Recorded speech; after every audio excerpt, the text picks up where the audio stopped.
Creative ক্লাউডের এটা কেনা ছিল না, ওই জন্য হচ্ছে না, ট্রান্সফার করতে হচ্ছে। তো এখন সেটাই চলছে এখানে। শীতকালের কিছু রোমাঞ্চকর ঘটনা দিয়ে সাজানো। আমরা কিছুই জানি না, আমাদের নাম্বার তার মানে শেয়ার হয়ে যাবে। পার্সোনাল লাইফের থেকে অনেক বেশি দূরে থাকে। মোটামুটি আমার সাথে যারা রেগুলারলি কানেক্টেড তারা আমার পার্সোনাল। এখন এসে পডকাস্ট ফাইনালি রেন্ডারে পড়ছে। হ্যালো গাইস, এখন আমি বাস করছি আর ছাদে দাঁড়িয়ে আছি। ছাদে আমার মুখ ভর্তি ফেনা। যেটা ব্যাপার হচ্ছে আমি এখন নিচে যাবো, গিয়ে টোটো নেবো, এপিসোড বানাতে যাবো। টাকা পয়সার হাল খুব টাইট, বাজেট ফাজেট পুরো। তো দেখো ব্রাশ ফ্রাশ আমার করা হয়েই গিয়েছে। আর এখন যেটা ব্যাপার হচ্ছে যে আমি কেন আবার ফের আমার এই এপিসোডটা শুরু করলাম সেটা একবার ভাবলাম তোমাদের সাথে জানাই। তো যেটা ব্যাপার হচ্ছে যে আমি কখনোই এমন কোনো চ্যানেল বানাইনি যেটা আমার পার্সোনাল লাইফের থেকে অনেক বেশি দূরে থাকে। মোটামুটি আমার সাথে যারা রেগুলারলি কানেক্টেড তারা আমার পার্সোনাল লাইফ সম্বন্ধে মোটামুটি জানো। এবার যেটা ব্যাপার হচ্ছে যে যখন আমার পার্সোনাল লাইফে অ্যাকচুয়ালি কোনো প্রবলেম চলে তখন আমি খোলাখুলি ইউটিউবে বলতে চলে আসি। আমার মনে হয় যে আমি আমার অরিজিনাল কন্টেন্টে বেশি বিলিভ করব। কন্টেন্ট বলতে এখন অনেকের কাছে বিতর্কিত হতে পারে। কন্টেন্ট মানে অনেক কিছু মেকিংভাবে আলাদা করে প্রসেসভাবে ডেফিনেটলি সেটাকে যতটা তুমি এক্সপার্টিস তার মধ্যে দেবে, যতটা এক্সপার্ট লেভেলে বানাবে সেটারও কন্টেন্ট আপডেট করবে। কিন্তু কন্টেন্টের প্রথম জিনিসটা কি? স্টোরি। তারপরে আসবে তোমার আগে কনসেপ্ট আসে, তারপরে স্টোরি আসে। এবার কনসেপ্ট কোথা থেকে আসে? কনসেপ্ট লাইফ থেকেই আসে, জীবন থেকেই আসে।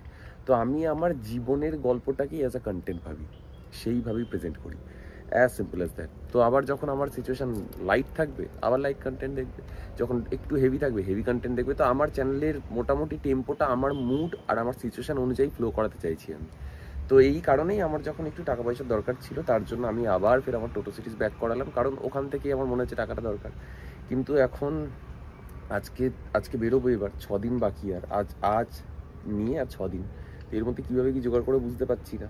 দেখছি যদি আলটিমেটলি কিছু নাই হয় তাহলে কারোর থেকে আবার মানে এখান থেকে ধার নিয়ে ওখানে দাও, ওখান থেকে টাকা নিয়ে এখানে দাও, এই করেই চলছে ভাই। যাই না কবে কী হবে। আরে গামছাটা ভাবছি একটু মাথায় ভাবো, রোদটা এত বেশি। যাই হোক চলো ভাই নিচে যাই, টোটো নিয়ে বেরোই, কাজ আছে সারাদিন আজকে। মজা হবে, কি হবে যাই হবে, ব্লগে হবে, চলো। আরে এই দেখো একজন এখানে এসে শুয়ে রয়েছে, দেখো ওর জন্য এইখানে এটা রয়েছে, কিন্তু ওইখানে না শুয়ে এইখানে শোবে। তুই দুঃখ দেখাচ্ছিস সবাইকে যে কত স্ট্রাগল দেখো, কিন্তু তোর আসল রূপটা এইরকম। হ্যাঁ এই যে এইখানেই রয়েছে, এইখানে। তুই বল, তুই কি ভেবে এইসব করছিস? তুই না লজ্জা চোখ লুকিয়ে লাভ নেই আর, বলেই দে আজকে সত্যিটা বল তুই। টাটা, আমি নিচে গেলাম তাহলে, টাটা। ওই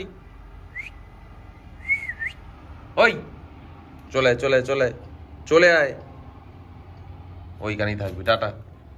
তো এপিসোড শেষ করে এখন বাড়ির দিকে যাচ্ছি সোজা। টোটো চার্জ তো একদমই কমে গেছে, গিয়ে চার্জে বসাবো, খাবো দাবো, খেয়ে এডিট করতে বেরোবো। বেরিয়ে তারপরে বিকেলবেলা ইচ্ছা আছে চুল কাটার, আজকে দেখা যাক কি হয়।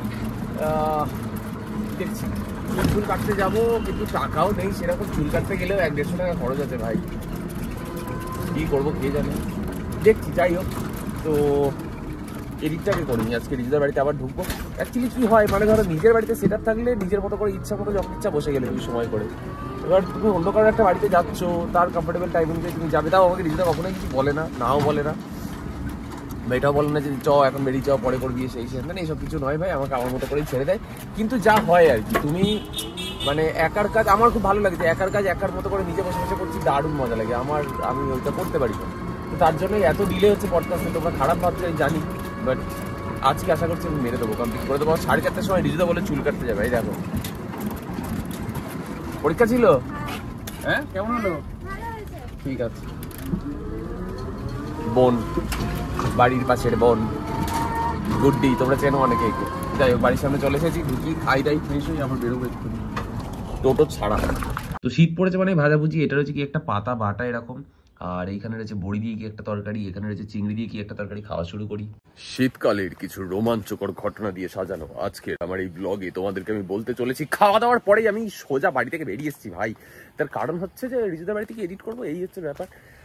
তবে তাড়াহুড়ো করে বেরোনোর সময় যেটা হয়েছে, স্নান করতে পারিনি ভাই। শীতকালে স্নান করাটা আমার কাছে একটা অ্যাডভেঞ্চার, তো এটা তাড়িয়ে তাড়িয়ে উপভোগ করতে হয়। কিন্তু এক্সকিউজ হিসাবে আজকে আমার কাছে এটাই রয়েছে যে এখন আমি এডিট করতে যাচ্ছি, তারপরে যখন বাড়ি আসবো তখন তো বেলা হয়ে গেছে। বেলায় যদি স্নান করি শীতকালে তাহলে তো আমার জ্বর এসে যাবে, আমার যদি জ্বর এসে যায় তাহলে চ্যানেলের কী হবে, শরীর খারাপ হয়ে গেলে খরচা বেশি হয়ে যাবে। তো এইসব কিছু বলে ম্যানেজ দিয়ে নেবো আজকে বাড়িতে। তো আমি শীতকালে স্নান রোজ করি না, এটা বলা ভুল হবে। আমি মানে করি স্নান ফান করি, এরকম কোনো ব্যাপার না।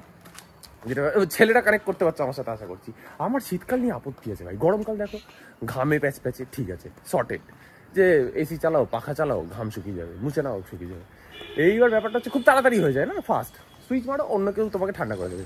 বর্ষাকাল ভিজে গেছো গা মুছে নাও সেট, নাহলে তুমি রেনকোট নিয়ে নাও, ছাতা নিয়ে নাও। কিন্তু সমস্যাটা হচ্ছে শীতকালে ভাই, এমনি সারা বছর ছেলেদের ফেটেই থাকে, মানে ছেলেদের সবারই ফেটে থাকে, বিভিন্ন সিচুয়েশনে ফেটে থাকে। শীতকাল জোর করে সিচুয়েশনে ফেলে ফাটিয়ে দেয়, চামড়া ফাটিয়ে দেবে, ঠোঁট ফাটিয়ে দেবে, নাক ফাটিয়ে দেবে, কান ফাটিয়ে দেবে। আরে ভাই এমনি ফেটে আছে আবার ফাটাবো, এই জন্য শীতকাল আমার পছন্দ না। এত কথা বললাম তার একটাই কারণ, আমি তাড়াতাড়ি করে বেরোনোর সময় স্নান করিনি। বাড়িতে গিয়ে এই রোদটা পড়ার পরে স্নান করতে ভেবেই বুকটা কি রোমাঞ্চকর ব্যাপার। এই যে কালার ফালার সবকিছু কমপ্লিট করেছে, তাও রিজুদা কালার করে দিয়েছে। এখন বাজে 7:20, এখন এসে পডকাস্ট ফাইনালি রেন্ডারে পড়ছে। ভাবো কত দিন ধরে এডিট হলো। এই দেখো এখনো রেন্ডার হয়নি, তার কারণটা আমি বলছি। এখানে দেখো একটা ফাইল দেখাচ্ছে যে এই যে H.264, যেটা এটা আইফোন থেকে যে ফাইলটা নেওয়া ছিল সেটা হচ্ছে ছিল না, মানে কি ছিল না, রিজুদা বলে এক্ষুনি যে HSBC কোডেকের ছিল, যেটা আমাদেরকে সিসি মানে ক্রিয়েটিভ ক্লাউডের এটা কেনা ছিল না, ওই জন্য হচ্ছে না, ট্রান্সফার করতে হচ্ছে। তো এখন সেটাই চলছে, এখানে এখন কনভার্ট করে করতে হবে। হ্যাঁ, না হলে রেন্ডার নেবে না। তো কনভার্ট, কারণ আইফোনের ফাইল সাইজ নাকি ফাইলগুলো এইরকমই হয়। তো আমার ছিল 4K 30 FPS না 25 FPS আমি রেকর্ড করেছিলাম এই পডকাস্টটা সেই সময়, যেটা আইফোনের ফ্রেম যেটুকু ছিল। পার্টিকুলার ওই একটা ফ্রেমের সমস্যাটা হয়েছে, মানে একটা ফ্রেম আর কি, সেটা তো 1.5 ঘন্টার ফ্রেম। তো সেই ফ্রেমটার প্রবলেমটা হয়েছে, তো সেই ফ্রেমটাকে এখন ট্রান্সফার করতে হচ্ছে, মানে কনভার্ট করতে হচ্ছে। ততক্ষণ 20-25 মিনিট সময় লাগবে, খিদে পেয়েছে খেয়ে আসি ভাই, এসে আর বাকিটা রেন্ডার ফের নতুন করে রেন্ডারে ফেলতে হবে। তো কাজ এইভাবেই বাড়ে। আরে ঘোটালা কেস হয়ে আছে দাদা, মানে কি বলুন তো, এই দেখুন আমরা কিছুই জানি না, আমাদের নাম্বার তার মানে শেয়ার হয়ে যাবে। এখন আমি পরের দিন সকালে বসে রয়েছি, তোমরা এক্ষুনি দেখলে যে একটা ফোন কল এসেছিল, তো সেটা থেকেই একটা বড়সড় ঝামেলা ক্রিয়েট হয়েছে। মানে এখনো পর্যন্ত সেটা ফিক্সড হয়নি এবং বেশ বড় জায়গাতেই ঝামেলাটা পৌঁছেছে। তো আমার নিজের জীবনে প্রবলেম না, বাট একটা সেন্সিটিভ ইস্যু, সেটা বলবো, এরকম না যে বলছি না। আমি আজকের দিনটা দেখে নিয়ে আমি পরের ব্লগে ডেফিনেটলি বলবো। লিগাল প্রবলেম যাকে বলে, আমার নয়, আবারও বলছি কিন্তু, বাট সেন্সিটিভ ব্যাপারটা। তো যাই হোক, সেটা নিয়েই কালকে রাতটা মোটামুটি গিয়েছে। তো যেটা বললাম সেটাই হয়েছে ভাই, 25 মিনিট ধরে ওই ফাইলটা আগে ট্রান্সফার হলো, কনভার্ট হলো, হওয়ার পরে আমরা এইসব প্রবলেমের মধ্যে একটা পড়লাম। পড়ার পরে কথা বলতে বলতে খিদে পেয়েছে বললাম, বেরিয়ে খেয়ে প্রবলেমটা ওই জাস্ট খেতে বেরোবো তখনই ফোনটা আসলো, জিনিসগুলো চললো। তারপরে গিয়ে খেতে গেলাম, খেয়ে টেয়ে নিয়ে তারপর রিজুদা আমাকে বাড়িতে নামালো, গিয়ে ঘুমিয়ে পড়েছে। এবার যে সেটা কনভার্ট হওয়ার পরে রেন্ডার করে আপলোড করে দেবে, শেয়ার করেনি। আমি আজকে ভেবেছিলাম ওটা আপলোড করে দেবো পডকাস্টটা থাম্বনেল বানিয়ে, হলো না। এবার আজকে যে বাকিটা করবো কি হবে না, কারণ না রিজুদা যেহেতু ওয়েডিংয়ের কাজ করে, সকালবেলা সে বেরিয়ে গেছে ওয়েডিং করতে। তো এটাই হয় প্রবলেম, এই করে করেই স্টাক হতে থাকে সিচুয়েশন। আমি এখন ব্লগ বানাচ্ছি, এখন বাজে 10:30। আমার সিরিজ বানাতে যাওয়া উচিত, কারণ আমার কাছে টাকাই নেই। আমার এই মুহূর্তে অ্যাকচুয়ালি টোটো সিরিজ বানাতে যাওয়া উচিত, কারণ যেটা বললাম টাকার এখন ক্রাইসিস তো চলছে। কিন্তু এখন আমাকে কি করতে হবে, এখন এই ভিডিওটা এডিট করে লাস্ট ফুটেজটা দিয়ে থাম্বনেল বানিয়ে 11:30টার মধ্যে চ্যানেলে আপলোড করিয়ে তারপরে বেরোতে হবে, গিয়ে এটা করতে হবে। ভাই অনেক কিছু চলে এইরকম, জানো, মানে কি বলবো। যাই হোক, তোমাদের মনে হয় শর্টসগুলো ভালো লাগছে। বড় ভিডিও আজকে এইটুকুই ছিল, দেখি আজকে দিনটা কেমন যায়। প্রত্যেক দিনই আশা রাখি ভালো কাটবে। বড় ভিডিওগুলো দেখো তোমরা একটু দেখো। মা বলছে তোমরা একটু বড় ভিডিওগুলো দেখো, যারা দেখছে বড় ভিডিও তাদেরকে আর বলে কি করবো, যে তোমরা একটু বড় ভিডিওগুলো দেখো, তোমরা একটু শেয়ার করো। হ্যাঁ প্লিজ, ওটা একটু করে দিও, মানে একটু করো। আচ্ছা ঠিক আছে এরকম করেও বলে না, ভাইরা করে দেবে, হ্যাঁ কি না।